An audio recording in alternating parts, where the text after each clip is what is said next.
Hello,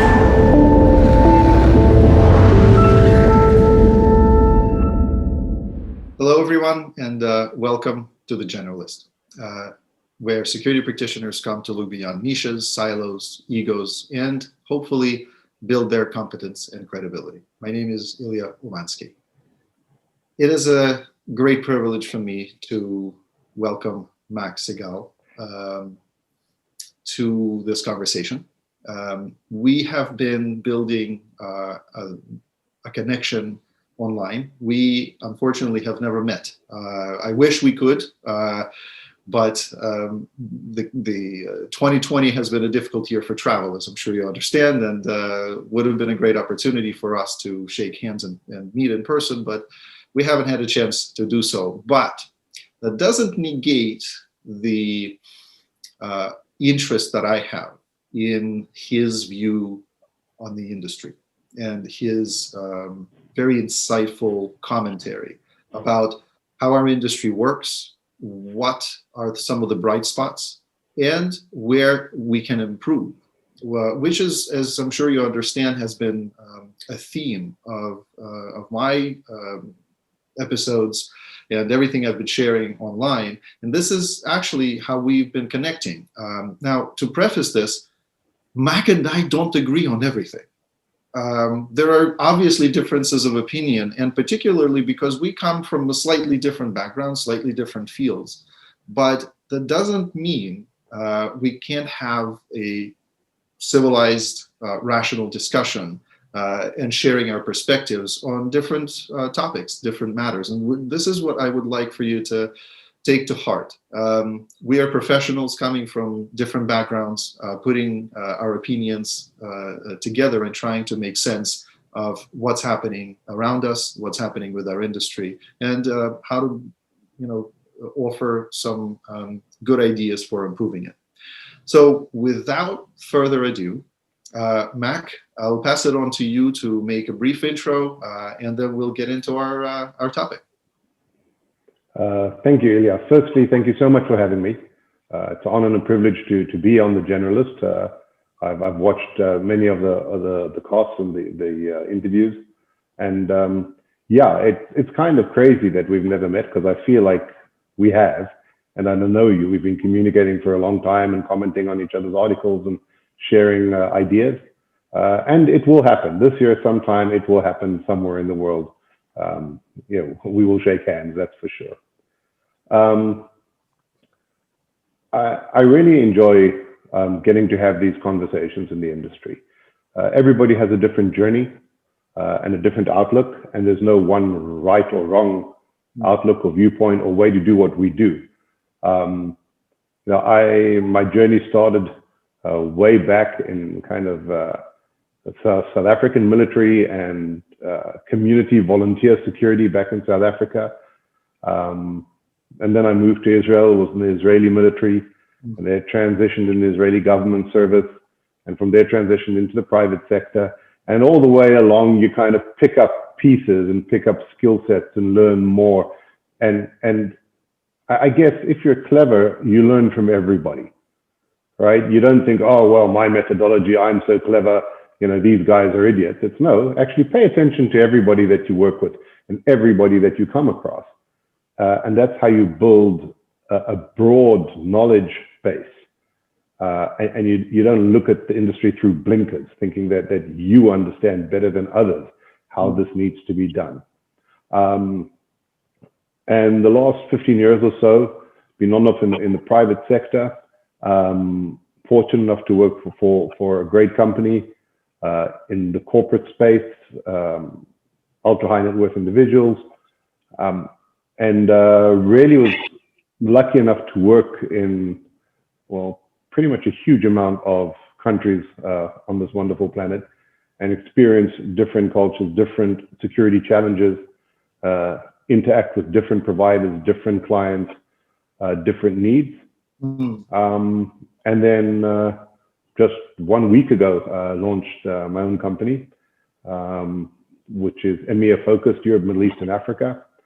And I'm looking forward to the next chapter and the next adventure. So I have many things to congratulate you on then.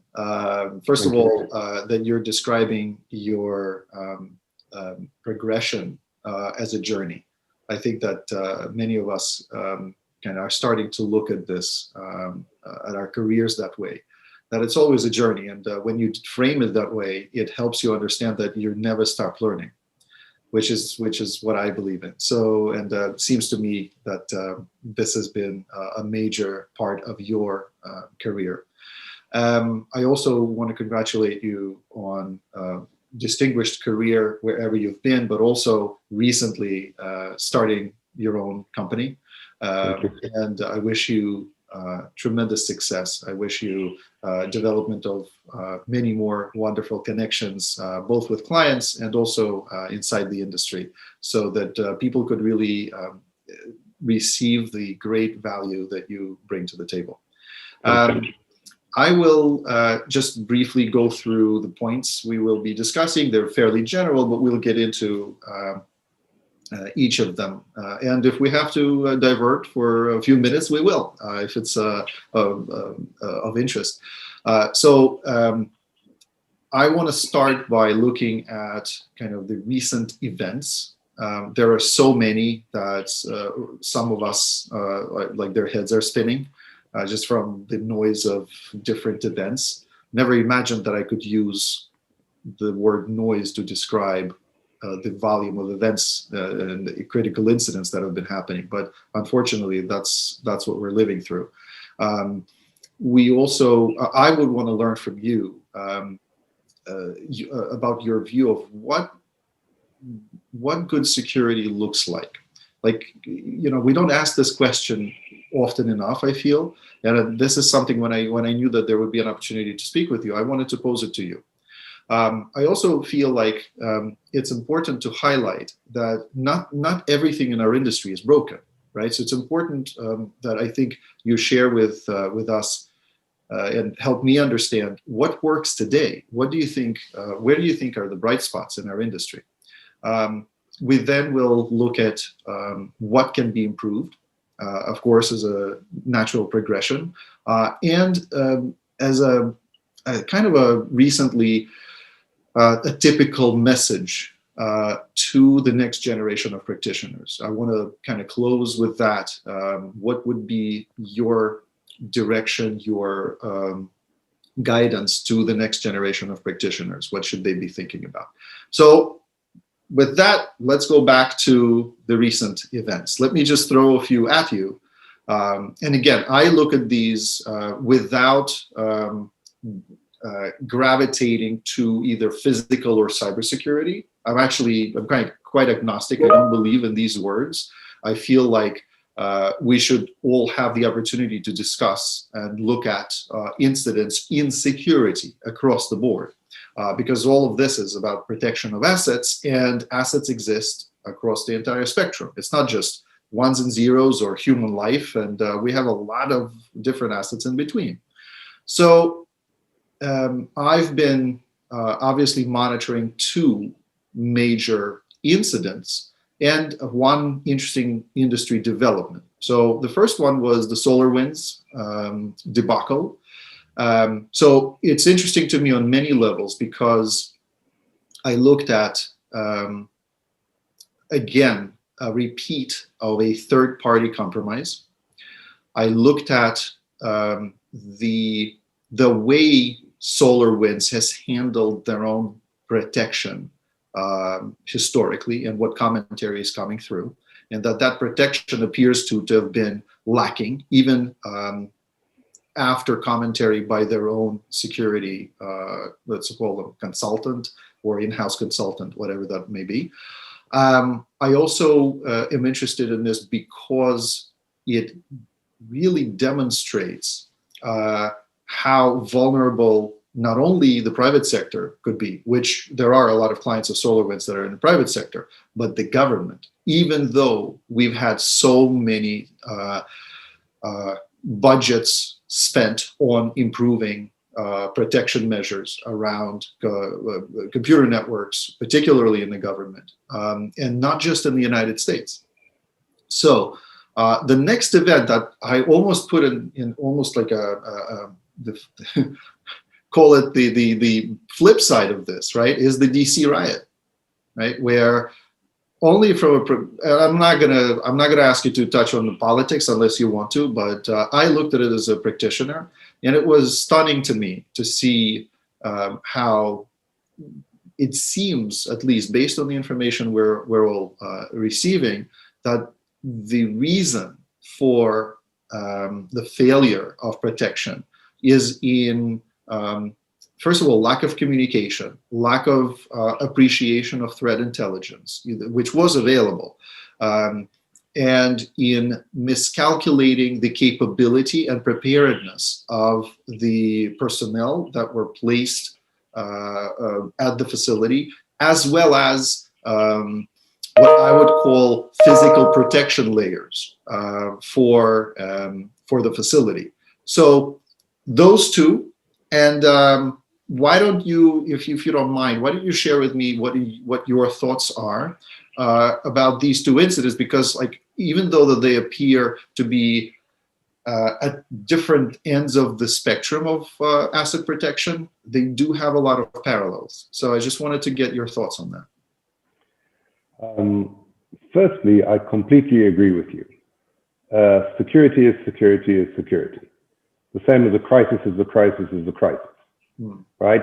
The emergency, it doesn't really matter if it's a cyber emergency or a natural emergency or a pandemic emergency or a physical security emergency. It's an emergency. And are you equipped to mitigate that emergency and contain and control the damage should that emergency happen? So I like the fact that you don't look at it as two separate disciplines. And of course, security convergence is something we've all been talking about for the last 3 years. We all understand what it means, but very few corporations and governments are actually doing it effectively, right? We're not getting the cyber physical intel guys in the same room, educating each other about their specialities and their spaces, understanding how the one affects the other. Yeah. But that's a different discussion. SolarWinds, right? So there's two things happening here. There's the vulnerability of SolarWinds, right? That they got hacked. And then there's the fact that that got passed on to the third parties, be that corporate or government, right? Downloading, Trojan or some sort of tainted software now coming from SolarWinds. Not the first time this has happened with SolarWinds, by the way. And like any security, even in cyber, it's unfair to suggest that, well, it's ridiculous that you guys got hacked because, people get broken into, right? Sure. Secure facilities, the White House has been broken into. It happens. You can't stop all of it all of the time. For me, one of the things is that it wasn't caught and it's passed on. Right, so the fact that somebody broke into the armory and stole guns, that's one part. But the fact that then those guns got passed on to criminals on the streets, right? It's like, hold on, but hopefully it would have been shut down at the first incident, right? And it wouldn't have been passed on. The government vulnerability, look, the Government Accountability Office in the US have made over 3,000 recommendations in the last decade about cybersecurity, which about 20% of those, including 75 like high priority recommendations, were not implemented, were not done, were not taken seriously. And how many times have we seen it with clients, right? I remember so clearly a client in Paris, and I did an assessment for a high-end residence, and we made recommendations, which they summarily ignored. And 6 months later, they were broken into, right? And I've never wanted to say, I told you so badly to a client, right? It's like, we told you, and you ignored it, and now you're broken into, and now you come and crying to us, right? Why didn't you just do what we told you? Why did you bring us in, right? So why do you have white hat hacking, right? Why do we do, right, cyber penetration testing, if you're not going to do something about the result?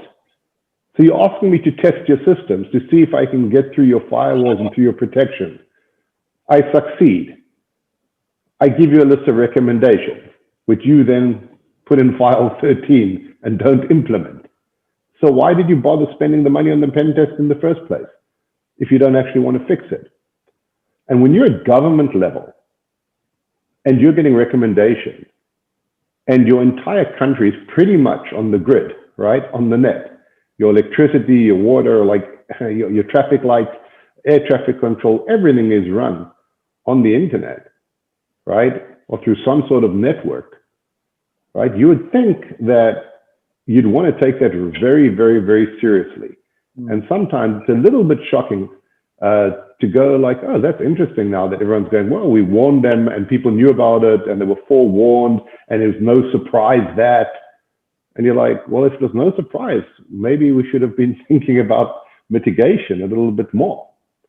Having said that, it's very hard to judge when we're sitting over here, right, in our armchairs, you know, slinging mud when you're not there on the ground, right?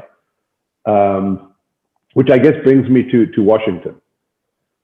So the first thing I want to say is that I'm always very reticent to criticize any security response if I wasn't there on the ground, right? It's not fair. You weren't there. So my starting point is always, I'm sure the security forces and law enforcement did the best they could with the situation that they had, and they did what they thought was best at the time. But if we step back, again, there was this sense of there was a probable and critical threat. This wasn't a surprise gathering, right? Everybody knew there was going to be a march. It was called, it was planned. People were on the internet chatting about it. There was no surprise. And there was no surprise that the potential for it to have a violent element was there. Which brings it to your question, well, why wasn't there more prevention put in place? And why weren't there more mechanisms? For me, I guess, if I was analyzing, listening to the briefs afterwards, etc., when you have a security apparatus that's that massive, so we've got the Capitol Police and DC Metro and the National Guard and the FBI and the Secret Service and all these organizations, it becomes so cumbersome that it's very hard. And if you look at a country like Israel, who has one police force and one military, right? And they're super efficient at this stuff because there's just two bodies. They talk to each other, they coordinate, and they do it. Right? But in a huge country like that, when you have so many, and you've got the jurisdiction issues, right? What's state and what's federal and what's national and who controls what and who has jurisdiction over what, it becomes very complicated to set up an effective operation because there's so many, you know, bodies and agencies involved. And that was apparent in the post-incident briefing. We were waiting for them, they were waiting for us, we were waiting for the other guy. Meanwhile, the incident is rolling. So clearly there should have been, in my humble opinion, better preparation. I mean, I'm sure they thought they were prepared, right? And maybe there was a piece of, it's not going to happen. People aren't going to seriously try and breach the Capitol, are they? Right? So they'll be there, they'll be a bit rowdy, but I'm not sure that anybody was at that point, right, to think that citizens would actually attempt to breach the US Capitol, because that is quite a stretch if you think about it. It's one thing, you know, jumping up and down on the stairs and you know, protesting. It's quite another thing breaking and entering, you know, by force into a building like that. And I think there may have been an element of, I don't think they're going to cross, you know, people are going to cross that line. But they did. And now it's going to be interesting to watch the inauguration. Right? When the authorities now understand that there are no more lines that will not be crossed. And that makes it very, very scary. I don't envy the people setting up the security for the inauguration at all. It is not going to be simple. Thank you for pointing that out. I think that inauguration it's really not only, I guess, taking all of those agencies that still have to coordinate, it's making their job a lot harder, not just from what they have observed, but also now understanding that amongst themselves, they've had difficulties communicating. And then I'm sure that there was also politics in play. There were these different opinions about whether something would or would not happen. There probably were different channels of how intel was distributed and so on. I wonder how this is going to go down. To be honest with you, and my only takeaway, if I had to look at it myself, I kept on thinking about opportunities to prevent. I kept on thinking about that there were so many indicators of this, I guess, this insubordination to the government, that the people were fed up with the entire premise of how the current government works. And because of that, it started delegitimizing the current government, be it Republicans or Democrats. I think that people were gathering more around the idea of the current president making claims, and they were dismissive of the entire body of the government. When that happens, I feel, and when there is no legitimacy, I can only point to multiple, I guess, both scientific and also news media reports that point to the issue when there is little or no legitimacy on the side of the authority, or perceived legitimacy. I guess the crowd does not see either the steps of the building or the door of the building as a barrier. They don't care, okay? My worry is this. My worry is that if I had to, again, think about it from the perspective of perception, did we know enough about this type of threat where legitimacy was in question by this group of people that were organizing? Did we know enough in advance? And if we did, how and what kind of measures could have been applied well in advance to counter some of the either let's say coordination activity, or the propaganda activity, or the event setup activity, to, let's say, prevent this snowball from increasing in size. And what really struck me was not so much what happened exactly in front of the Capitol and what happened afterwards as people marched through the doors. Although it's painful to see people get hurt, people die, and it's painful to see people in fear and in shock, especially as a professional.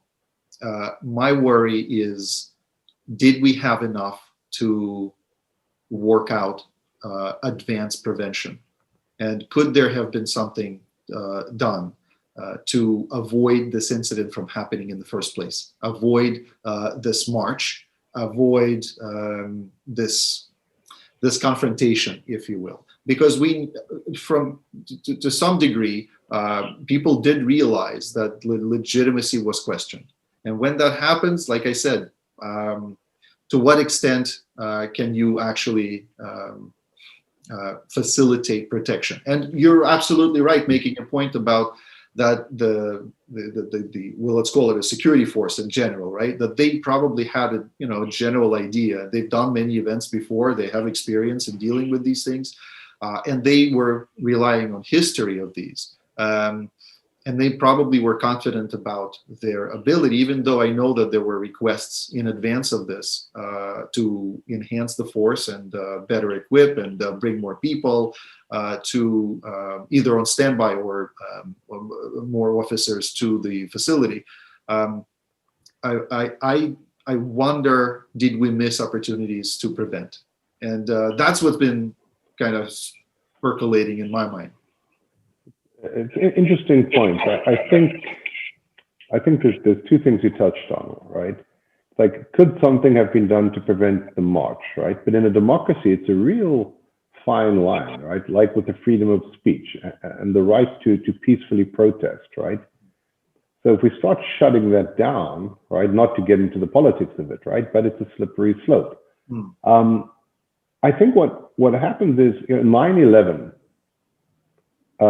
wasn't foreseeable, right, but it set a precedent. So when there's an attack, like at a hotel or something, the first thing a judge will ask is, was this event foreseeable? Should you have thought it could happen, right? Mandalay Bay. Should the hotel have foreseen the fact that some guy is going to go up with 27 weapons onto the 32nd story, smash a hurricane-proof window, and fire at a music festival across the street? Was that a scenario they should have planned for? Probably not, right? In which case you say, well, then could we reasonably expect them to have had measures to mitigate such an attack if it wasn't even on the radar? Same with 9/11, right? Nobody could have imagined that. So hence, right? And post 9/11, there were all sorts of procedures in TSA and different cockpit doors getting locked and different, emergency codes as a result. And as I said, part of this, I feel like it set a precedent. Because what we saw earlier in 2020 with the rioting that happened in many US cities was what you said, this complete disregard of delegitimizing law enforcement. Yep. Where you have a situation where citizens have absolutely zero respect for police officers, and that starts to become problematic. And when that happens, that sets a precedent. And now we saw it again here at the Capitol, where it's like, we don't care that there's law enforcement here, right? They're not necessarily a barrier to us doing what we want to do. But I do believe that, as I said, that the things like the House of Lords in London or the Kremlin or the Capitol, the White House, like there's certain like sacred grounds almost. Right. Right. That when you're going to cross that line, it is a line. It's not the same as breaking into the state library. Right. Or into a business. It's like a massive statement or a massive show of force against the country to say that we, the citizens, can break into your houses of government physically and violently. Gotcha. I'm not saying whether I agree or I don't agree politically. I have no dog in that fight. But it kind of changes the dynamic and changes the reality. And now that precedent's been set that it happened once, now they understand it can happen again, which is why the inauguration is going to be so interesting from a security standpoint. Yeah. Right. Now you are forewarned, right? Yes. And we'll continue, I'm sure, receiving. We're both at different places on Earth, but we have so many connections in the U.S. Family. Yep. I have family there. Likewise. It'd be very interesting to see what commentary we get from our peers in the industry, and really what happens in the run up to it and during and after. So Thank you for your thoughts on that. I appreciate it. And also thank you for reminding me that of the complexity. I think that, and this is something for the listeners and those who follow you and I online should take note of, because the world is not getting any simpler.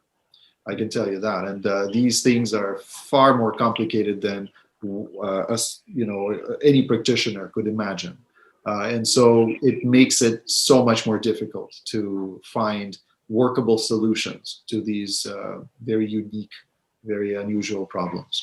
I wanted to switch gears for a second and ask you, not so much an incident, but a development recently of Allied Universal having to look at G4S. And as I understand, I probably should have looked at the most recent news, but I understand there's a bid for Allied to acquire G4S. We both know these organizations well. I've worked with different parts of them. over the years, both through looking at how to bring them on board as contractors or interacting with portions of these organizations in different jurisdictions. So what are your thoughts on this? What do you think is the outcome here? Is our industry going to consolidate well enough in this acquisition? Because each company has so many people and functions, right? But also, what kind of a message does it send to our industry? What do you think is it going to do to either improve our industry or perhaps cause additional concerns? I think it's an excellent question. I think that consolidation, we've seen the consolidation happening over the last few years within the industry, not just within the industry, globally, right? I was actually driving around, right, at the moment I live in Chisinau, Moldova. I was driving around the city and understanding that a massive percent of the restaurants and gas stations and shops are actually owned by the same few people, right? Whether it's international chains or some local businessman who's extremely successful, who opens a gas station, then he opens a restaurant and a coffee shop and this. So there's all these different brand names, but they actually all belong to one organization. Yep. And that kind of globalization we're seeing, right, in all over the world, in all industries. Massive multinational companies that have such reach that they own just about, you know, everything within their industry, their sphere. And the mom and pop shops are being kind of squeezed out, right? And that's why COVID was such a blow, right, for the small business. Yeah. Within our industry, so I mean, just to understand the scope, Allied, if they manage to acquire G4S, that will give them about 750,000 employees, right? Which is crazy if you think about it. Crazy number. Right? And yeah, one might have thought there'd be antitrust issues at this point, but apparently the authorities and the government don't have an issue and you know, say that they'll approve the merger should it happen. Okay. For us as an industry, so we've seen Garda-World, right, very intentionally setting up Crisis 24, right, acquiring specific companies to make up a specialized services company called Crisis 24, right. Which is a different model to a company like Allied Universal, who has a division within the company that provides specialized services. It's two kind of different models. One is we're a global brand. Everything falls under our name, our umbrella, like Nike, Right. right? Our shoes and our sunglasses and our clothing lines are all Nike, right? Right. And other brands like Toyota, we've got Toyota, but we've also got Lexus, right? And even though Lexus is made by Toyota, right? If I'm an executive, I'll drive a Lexus, but I will not drive a Toyota, right? Right. So it's a luxury brand.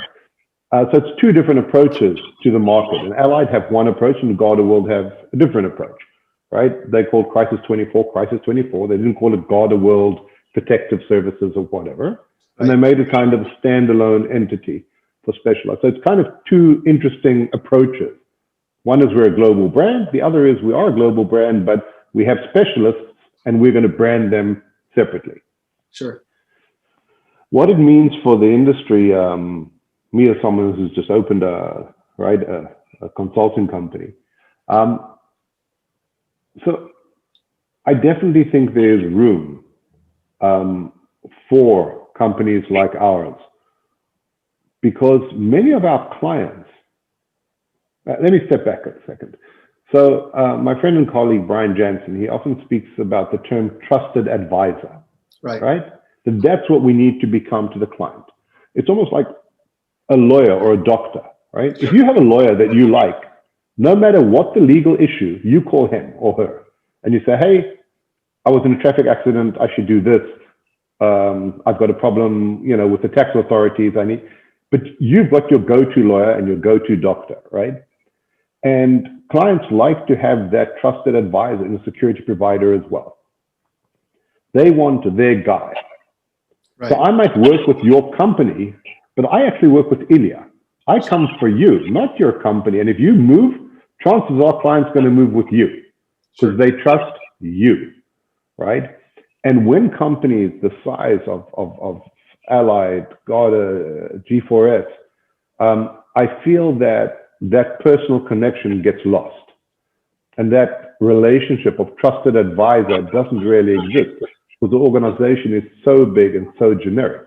Got it. Yeah. So yes, you have reach, but are you really getting that personal touch?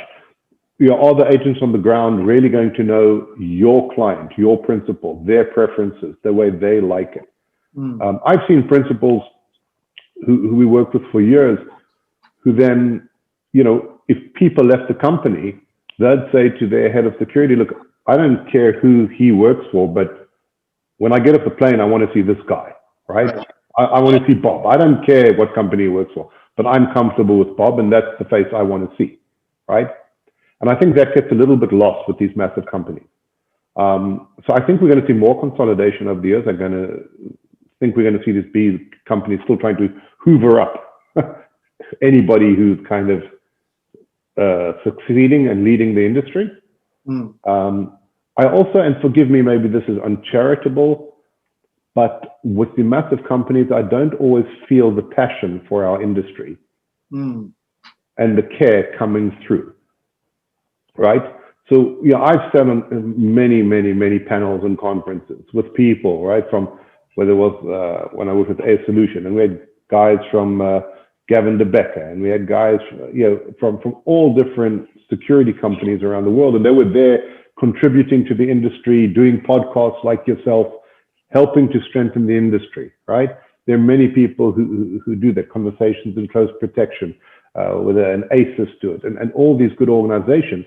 But somehow, when it comes to these massive organizations, you don't see that involvement from them in our industry. You don't see the passion, the care, it's more about the business end, right?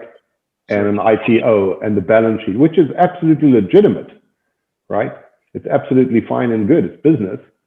But I think for those of us who are really passionate about what we do, this smaller space is more comfortable for us and allows us to contribute and do and participate in the industry as a whole and not just in the business end of it. Thank you for sharing that. That's a very good insight.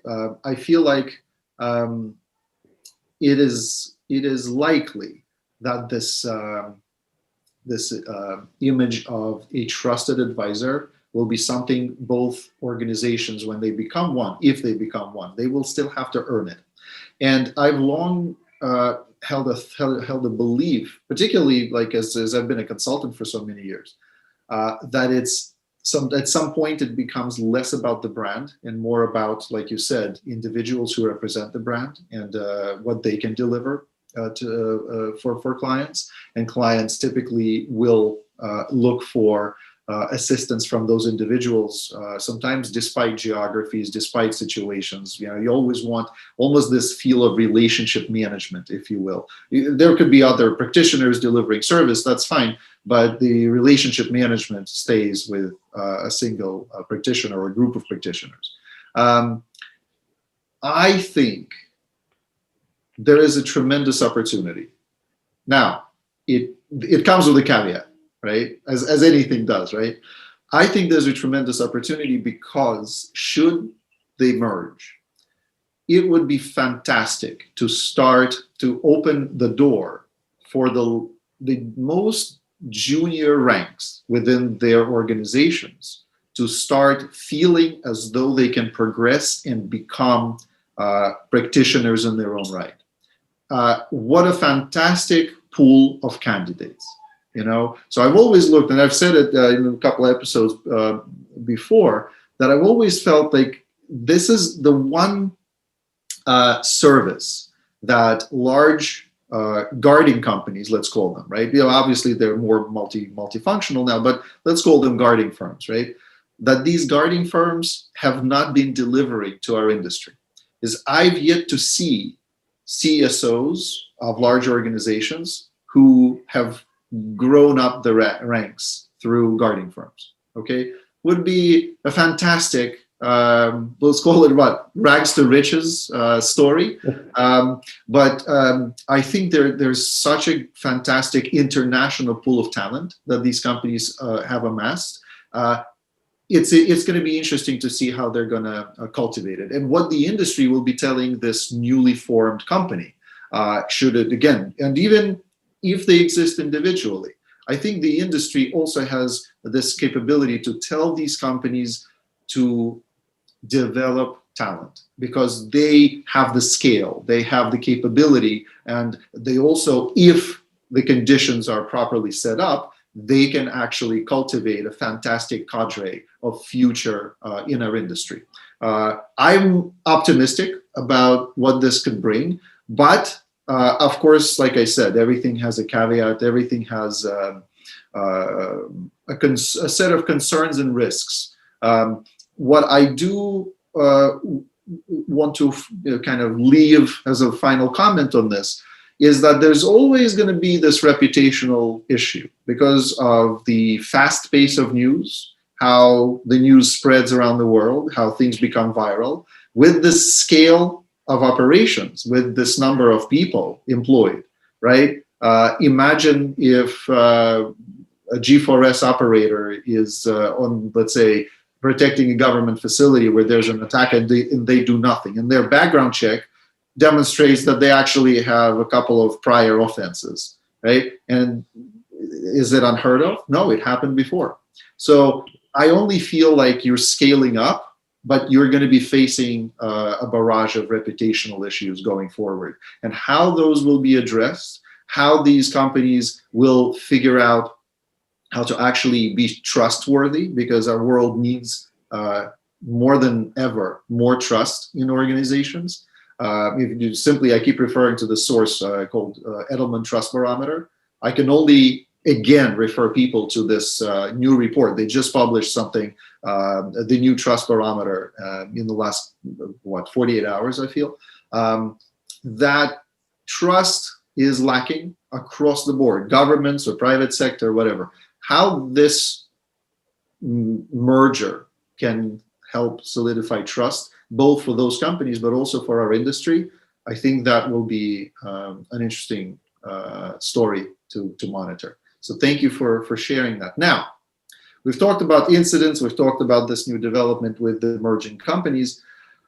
I hope that's a good enough of a segue to pose to you a question that I actually hope to pose to a lot of friends of mine in the industry. What does good security look like? I mean, I know it's a very broad question, okay? I've been told multiple times that when I delivered service, that Ilya, you need to kind of lower your standards, because your standards are so high, they're sometimes very, very difficult or impossible to reach. And I've carried this with me for years, right? Even today, when I deliver something, I always check it probably that one extra time, or just before it goes out to the client if it's a report, or if it's a field service, I maybe spend too much time or more time than one would imagine trying to make sure that everything is going to go well. And yet, I think that reduction of standards is not the way to go. So, and I also notice how clients sometimes don't understand. They haven't the foggiest idea about what good security really looks like. Can you share with me what it looks like to you? Yeah, that's actually a much harder question than it sounds like. Well, it's going to be progressively more difficult in this conversation. That's okay. That's not the way we like it. Oh, no, I'm just joking. There's a happy medium between the client defines the product and we need to tell the client what they need, right? For me, it's a tightrope. I do not believe that it's my job to come in and preach to the client, right? Well, this is the risk assessment, so therefore you have to do this and this and this and this and this. And if you don't have, 2 calls and 12 agents and round the clock RST and, unless the client is asking for something unreasonable that I can't effectively protect them. The client goes, hey, I want to go to Mogadishu on a bicycle in shorts and, you know, flip-flops, and I don't want any protection. You know, just give me a contact number, and if I get into trouble, I'll call him. I'm going, look, I can't protect you under those circumstances, right? Have a nice trip. Right. But the answer is, I'm sorry, I can't do that. That's irresponsible. But if I think that the client should have a lead vehicle and a follow vehicle, and the PA says, look, the budget doesn't allow for it, we're just going to have one vehicle, then I'll go, okay, I'll work with that. And I'll think of a different contingency for the follow vehicle if something should happen to the primary, right? I'll come up with an alternative solution to that. Yep.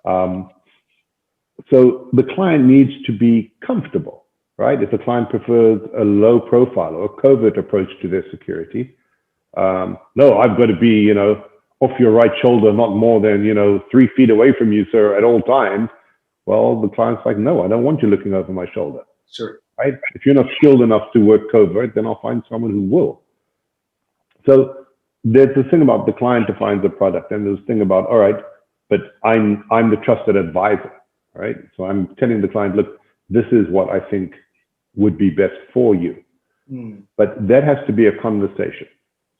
We don't get to come in and set down the ground rules. Now, having said that, regarding your point about your standards, I'm never for reducing standards. In other words, you have a company and you have a standard to which you work, right? The challenge is finding the right people to deliver that for you and to partner with, right? Because we all know, right, we can't do everything. So if you're partnering with an EP guy or a cyber guy or an Intel guy or whatever it is, that you can find like-minded people who are going to deliver your services to the level that you want. I kind of, if I'm teaching EP agents or security guards for events, I tell them all the same thing. I'm like, look, folks, the profession that you've chosen at its base is protecting human life, right? So if my sister, the baker, screws up, right, to quote Samuel Jackson, oh, phooey, I burnt the damn muffins, right? It's not a big deal, right? But if we mess up, there can be serious consequences, right? It's like when you decide to be a cardiothoracic surgeon, you know that you're going to go to work every day with a massive responsibility, right? And we have that, and I think sometimes we forget that. We're so caught up in the service side, right? Making sure it's the right mineral water and the right toilet paper and the vehicle that the client likes, and right, all the bells and whistles, which we absolutely have to do. But I think sometimes people lose sight of the fact that our job is to protect their life. Right? And on that, you got to find a way to do it. But saying, I'm going to lower my standards, I'm like, I don't want the guy protecting my life to lower his standards, right? Or my family, or my residents. Right. I don't want him to lower his standards. I want him to figure out how he can work with my requirements at his standard, right? And with my clients, that's kind of the approach I take with them. I'm like, listen, we don't compromise. I will not compromise your security. If it's cybersecurity or physical security or risk assessment or helping you build a program, I'm not going to compromise that in any shape or form, but I am going to accommodate you and your company culture and your requirements and your concerns. Absolutely, 100%. And unless there's irreconcilable differences, we can figure out how to do that, right? But the solution will not be me getting subpar agents because they're cheaper so I can meet your budget. Got it. Right? That's never going to happen. Thank you for giving me that perspective. So I'll only add to it because you pretty much stated how you view this. I want to add to it that I think fundamentally one other thing that we often forget is that there is, you know, that this thick book that ASIS published way back and pretty much the foundation of how SAS exists is called the Protection of Assets Manual. And I feel like we got the words, we dropped one word out of this title, and it's the word assets. Okay? And it seems as though that we're so driven by looking at the risk. We use that word a lot. We use the word threat a lot. We use the word vulnerability a lot. But I find that the more complicated or complex, I should say, the organization is, the less there is a genuine and very well thought out understanding of what are business critical or mission critical assets. Now, and I also see that because those assets are not well defined and prioritized, and it could be a human, like you said, it could be a facility, it could be some computing systems or certain processes, because those things are not prioritized, and then they are not viewed in terms of what happens if we lose that asset. What happens to our organization, and if it's in the for high net worth clients, it's much easier to understand. This is the principle, right? That's the end of it, right? So, but when I look at corporate security or just security for organizations, it seems to me like this perception of what the assets are, what are the crown jewels, what happens if those crown jewels are not in place or they're damaged or they're not able to be part of the organization for either short or long period of time. I feel like we have lost a bit of that sense. Like, what is it that we're protecting? What are the levels of those assets? Some of them I can replace tomorrow. I don't care. You lose a laptop that doesn't have any sensitive information in it. Okay, fine, piece of hardware. Don't worry about it. Just replace it, buy a new one, $2,000, done, right? So, but if it's if this loss of a laptop causes significant reputational damage, then at least the dollars and cents escalate exponentially, okay? Because the reputational damage costs money. Pretty much everything, all the recovery costs a lot of money. And if it's, let's say, either a group of people or an individual that possesses, let's say, some formula for how this organization works, or some very highly sensitive information, and they are not in place, right? That is also a significant loss. So I feel like we've lost some degree of assessment of how we view assets and how do we relate them. And this is something you brought up as well, to people's expectations, to our clients' expectations. And our clients' expectations can be framed simply as their objectives. They have business to run, they have money to make, they have lives to live, and we contribute to the success of those objectives. That's pretty much all we're doing, right? Yes. And I feel like those 2 points, this inability to carefully and closely assess assets and also understand their criticality and prioritization, and also join that together with our clients' objectives, sometimes becomes challenging. So I find that good security looks like it can accommodate a good sense of what the assets are, what are the crown jewels, and what the objectives of the client are.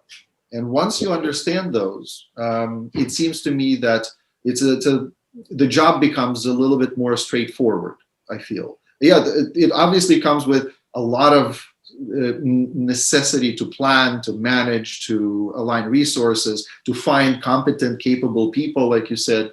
But at the end of the day, if I understand what I'm protecting and I understand what objectives my client has, like you said, for example, like the comfort of living or comfort of conducting business, that becomes a lot more straightforward. And on top of that, I can tell a pretty good story about what I'm doing. Okay, I can relay that to my client. Your expectations are this. I am trying to mitigate risks to these expectations, and therefore I'm saving you sleepless nights, right? Or I'm saving you from having to worry unnecessarily about different types of incidents. And so that, if anything, those are the few thoughts I wanted to add. Anything else to close on this point? No, I think you hit the nail on the head. We're facilitators, right? We facilitate success for productivity, right? That's our job. I don't like the words protectors, blah, blah, blah. It's like, I'm a facilitator. I facilitate your ease of movement. I facilitate your success, your productivity, your safety, but that's what we do. We're facilitators, whatever it is. I like that, and it's a great, very plain language storytelling mechanism. You know, that's how you can explain it to senior decision makers and organizations. It becomes much easier rather than using this exclusive terminology. So thank you for pointing that out. I appreciate it. So now, bright spots. Give me your 2-minute view on what's working in our industry. The first thing that comes to mind is this. Yeah. Right? There has been so much, especially over this year of COVID, right? Your podcast, Conversations and Close Protection, the circuit, CTGI, Felham Row, having all these conferences, the IPSB that's been for, you know, the past years. The fact that our industry comes together to share knowledge, to support each other, to network, to help, to build, not to be all proprietary and, oh, I've got my little slice of the cake, so I'm going to hold on to it and guard it fiercely. Because at the end of the day, what we do is not rocket science, right? It's not some proprietary algorithm. People often say, you know, oh, but, you know, you write a lot of articles and give a lot of interviews, and aren't you worried people are going to take your ideas or your methodologies? And the answer is simple. A friend of mine, Funny Shira, used to say, look, you can download Gordon Ramsay's beef Wellington recipe and make it at home. It's just not going to taste like Gordon Ramsay's, right? So what we do isn't secret. Hey, this is what we do. This is the way I do it. Yep.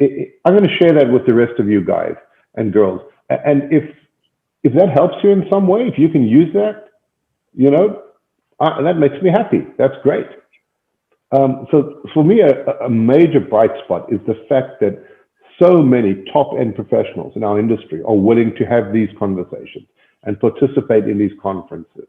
And more mentorship programs are coming up, right? Where people in the leadership are taking new practitioners, you know, under their wings and helping grow them and helping guide them. And for me, that's phenomenal, especially in an industry that people often say is kind of testosterone driven and, you know, full of egos and insecure beta males pretending to be alphas and right and all this kind of stuff. But truthfully, when you get to the top of the industry, I don't really find that. I just find intelligent, good people who are really passionate about what we do, wanting to grow the industry in the next generation and share knowledge. And I think that's exceptional, honestly, really. So that's the one bright spot. And the other bright spot is education, especially through this year. Right? I've seen like people in all the different groups on Facebook and that. People doing certifications. Yes, okay, we understand your COVID online training popped up like mushrooms and everybody and his sister was offering online courses, right? Everyone needs to earn a living. I get it. But people are doing the courses. People are proud. They're like, hey, I did this course. I did a FEMA, you know, emergency management course. I did a surveillance detection course. I did a COVID protection. I did this level driving, this level medical. And I think that's great. That people are always dynamic, not going, okay, look, I was in, you know, the SAS when I was 19 years old, so I don't need to learn anything else. But people in the industry really are always looking for the next bit of education, self-improvement, right? How can I have a broader knowledge base, more skill sets that I can bring more value to my client or to my organization? And I think that's also indicative of the kind of people. Right? The term knuckle dragger. This is not an industry of knuckle draggers. Not at all. Maybe it once was, but it is no longer. And that for me is really encouraging for, you know, seeing that in the next generation coming up. I'm glad you think that way, because I think if nothing else, let those who listen to you like take this to heart. You said two things. One is, it seems to me, this interaction, this scaled up interaction in different domains, different formats, and also education. I think well, I'm a big believer in continual education. I think that these days we owe it to ourselves. This is part of our own development, and for younger practitioners, it's brand building. It's you learn more. You by way of doing so, you're also interacting and you're reaching out across the aisle, and you're also able to share it with those who probably, let's say, don't have access to those resources or just may not be aware of them. Right. This is something that really struck me from my mentor, Paul DeMatteis, who's been constantly guiding people. Even if he's not doing a class per se, it's something formal. But he would be simply pointing a person in the right direction, right? This is the value that I think our industry helps bring.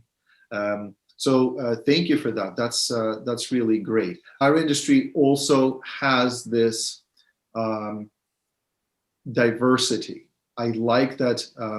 It's not so much the maybe in the diversity of experiences. I'll let others judge whether our industry has diversity of experiences. I feel like it's growing. I feel like there's definitely more people with different backgrounds coming into our industry. That's great, particularly because of now us having to see the field of cybersecurity growing, and not only people from military and law enforcement join it. And, there's a tremendous influx of college graduates and people with political science degrees and what have you.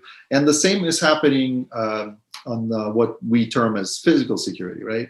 I feel like the diversity also comes through these large guarding companies. I mean, look at the type of cadre they bring to the table. I mean, people coming from all sorts of walks of life, different ethnicities, different socioeconomic statuses, right? I feel like we really are a community of people who may have come from absolutely nothing. Like I remember being call me a poor student living in Brooklyn, New York, and going to John Jay at the time. Like I had no idea that I would even make it to an industry like this one, right? And yet opportunities exist for everyone. It's amazing. I like that we have this sense of diversity. So I wanted to just throw in one more bright spot into it. I also want to point to this cadre of individuals like yourself who really bring this sense of humility to the table. Humility in the sense that, one would already have a very distinguished career, even if you didn't participate in the private security field. You see what I'm saying? So you guys bring a lot of this already very recognizable and respectable experience.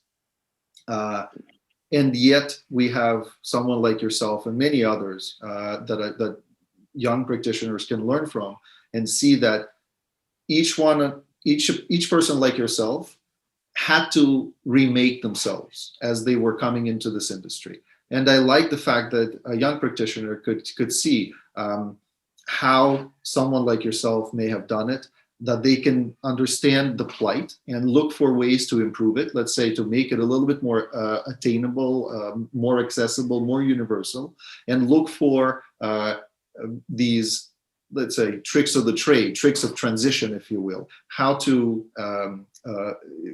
get into our industry and be competent and be recognized, and also deliver good value to people whom we serve, right? And I like that access. I like that there's a cadre of people like yourself that bring this to the table. So I just wanted to throw that in. I wanted to now ask you, we talked about what are the bright spots, what works in our industry. What do you think can be improved? What are your thoughts on that? I think that we still have an element of people wanting to be ninjas. and Rambos, and you know, somehow everybody you hear interviewed has this background of, you know, super secret squirrel, special forces, la la la. You know, I was interviewed recently, and somebody asked me, you know, about the South African Army, and I said it was unremarkable. I didn't do anything remarkable. We didn't really have any enemies at time in South Africa anymore. We weren't fighting any wars. It was pretty much boring, right? There's no need to try and represent what you're not. Right. That's not what you're selling, right? If we want to improve, I think be honest, right? You don't have to talk everything up. Present your capabilities. And if you don't have the capabilities, then say, look, this isn't my wheelhouse, right? But I know this guy who's really good at this. Let me introduce you. I feel there's a lot of that. Somebody comes to me and goes, hey, can you support this and this in Hong Kong? Right? I'm like, yes, of course I can. I'm a global company. And then I call Ilya, hey, Ilya, can you wear my hat tomorrow and put on my uniform and pretend like you work for me so I can make the client feel like I've got assets in Hong Kong? No. Right? I'm like, no, just say to the client, look, I don't have assets, but I have a trusted partner in Hong Kong. Right? Please meet Ilya. He'll be your go-to guy over there. So step up. Stop trying to, you know, we're working from our, we're sitting in our underwear in our basement, running our global company, right?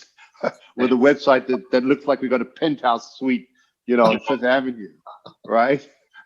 And I'm like, if I'd like to see some improvement, it's like, just be honest. Sure. Be honest about your case, because when I read some of the forums, I'm like, wow, what am I doing wrong?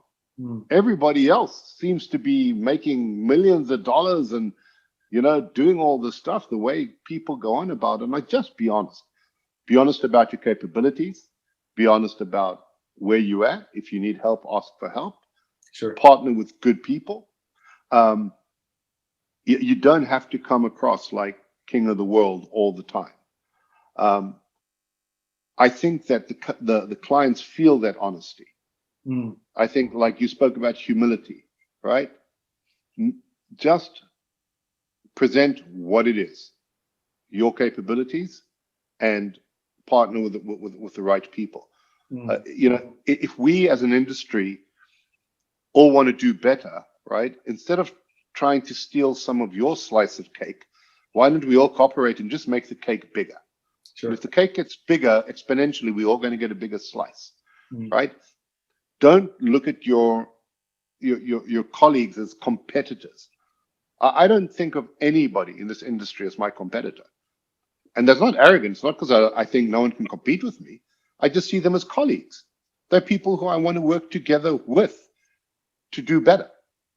But I'm not fighting with anyone. I'm not in competition with, I'm not racing anybody, right? So I think it's just about kind of being confident in who you are and presenting yourself, your company, your capabilities in an honest way.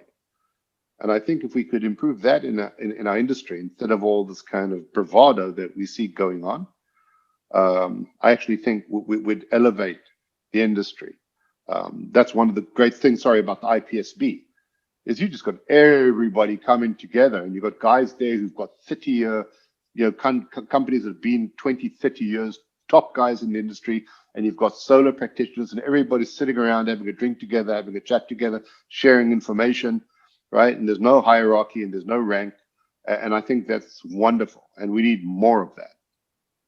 Thank you for, I like how you framed it. It's useful for pretty much everybody who's going to hear your message to remember that very often, it's not really about the brand of the company, like the name G4S or AS Solutions or Kroll or Current Consulting or AHNA. It really is about how we each and as a community are able to recognize talent. Okay, I hold very similar belief, especially recently, because I used to think, because I used to work for Kroll, so I used to think, well, Kroll is such a reputable brand. And then it dawned on me that I don't know, like in each of the offices, there were certain people that got most of the business. Why? Because they were trusted. It's not because it's Kroll. It's not because it's any other consultancy. It's because they have built a reputation of being trustworthy and also delivering on their promises, right? And so I have also found that talent in certain areas of our industry is not yet so easy to come by. Particularly that relates to analytical positions, positions of threat intelligence, anything that requires the deeper level of assessment, and then representation and building it into advice for clients, right?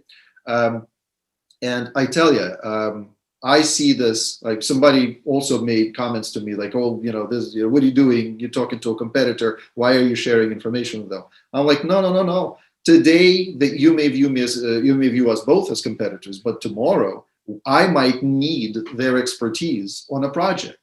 And they in turn could be seeking my expertise on a project, right? It's not really about who's competing with whom, because we can beat our heads against the wall infinitely if that this is what we think, right? So I see today everyone is a colleague, like you said, everyone is a fellow practitioner, and what I feel responsible for, especially as I work with clients, is my responsibility is to align a cadre of talent. To make sure that whenever an opportunity arises to demonstrate my capabilities, that I can bring to a certain solution a bunch of individuals that know what they're doing. Okay, and this is where I see this difference of mindset that happened to me. This is something that I had to develop in the last several years. Particularly when I remember, because at Kroll, we also used to work with subcontractors, and we used to value their services, and we would be transparent with our clients on many occasions when subcontractors would deliver work. And a lot of clients already know this, right? So at the end of the day, you're not fooling anybody if you're saying, oh, I can do pretty much everything. No, you can't. And there is no such company that can do it, right? So essentially, you'll have to bring in people with different skill sets that are not your employees and deliver work. And so, but really, talent management, recognizing people with unique capabilities, is something that that I wish for our community to do more of, if you will, and for people to come together and look at problems that need to be solved and look across the board to see where our practitioners, of course, there might be some conflicts of interest, whatever, but I'm sure that in our industry, it's not really all that difficult to find practitioners with very good capabilities. So this is what I wish for as well. I also feel like, to add to what you're saying, I feel like we have been growing by leaps and bounds. I mean, look at this previous issue we were talking about, this potential merger between Allied and G4S. I mean, what a scale of an organization, right? As an industry, we've been growing by leaps and bounds. What we, I think, are neglecting, if you will, is to remember that, as in any other profession, if we were to aspire to be one, right? There needs to be foundational set of skills. Like, what do I teach a young practitioner, or an aspiring practitioner, right? And I feel like we haven't really come to an agreement on what that foundational set of skills should be, and how to deliver it consistently across the board. Like, we don't have accredited universities across the board. Like, if a person in France wanted to become, let's say, enter our industry, what kind of an academic ladder would they have to climb? In law, it's pretty straightforward. In engineering, it's pretty straightforward. And so it is in medicine and a few other fields. But in our field, I feel like you have to still poke around and figure out, like, do I go for a certification or do I go for this set of courses that are not part of a degree program?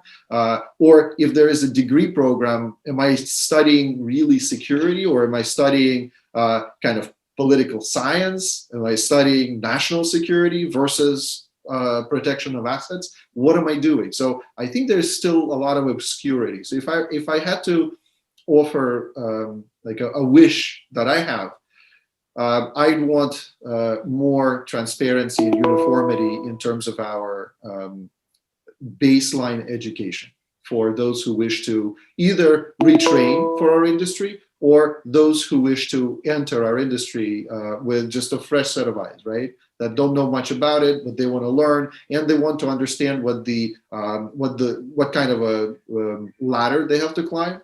I wish that there were there was an easy access to resources for people like that. Well, that is a different podcast to talk about the lack of standards, right?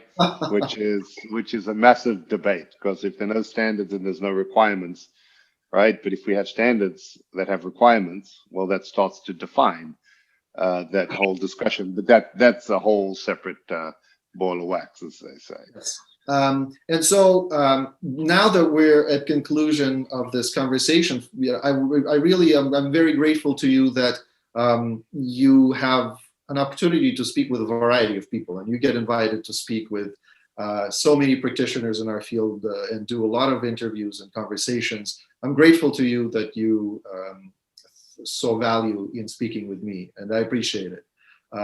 So I wanted to ask for your final thoughts, or maybe a message to the next generation of practitioners. Like, what would you tell them, aside from things that we've discussed, which I'm sure, I really hope that they would be valuable to them? How could you concisely offer your message to the next generation? I have two messages. One is to quote Patrick Swayze from the movie Roadhouse: be nice. Be very nice, right? Watch what you post on social media, right? When you're going to apply for a job, the people are going to Google you. And, you know, if you're talking about other people in the industry or whatever it is, that doesn't reflect well, you have dirty laundry, air it in private, not in public, right? And you might have political views, right?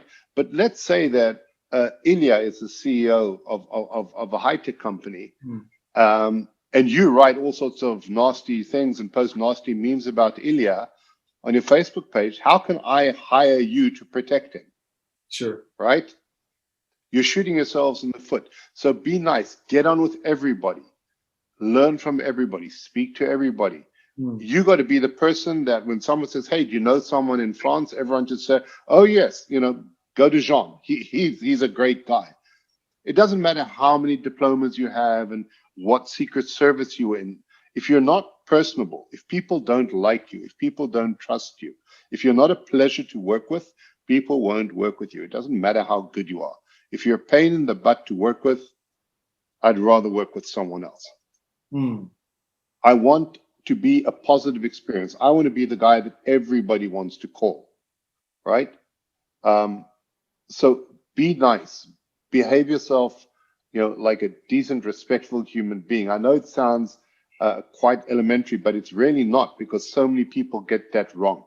Because the egos get in their way, or their buddy told them something, or they want to appear, whatever. Just be a good person. Be humble, be honest, and provide the services you promise you're going to provide. And you'll go far, because people will want to work with you. Then the second piece is think long term. I've heard people go, oh, I don't want a residential detail position. I only want, EP. It's like, really? You just got out of school, right? So you just got out of jewelry making school. I only want to work for Tiffany's. No, if you get offered a job, right? If you get offered a job with a good company as halls and walls, right? Or surveillance detection, if you're skilled in that, or residential detail, get through the door. Because when you're in the game, you'll get other opportunities, as you quite rightly said earlier. Opportunities present themselves. Sure.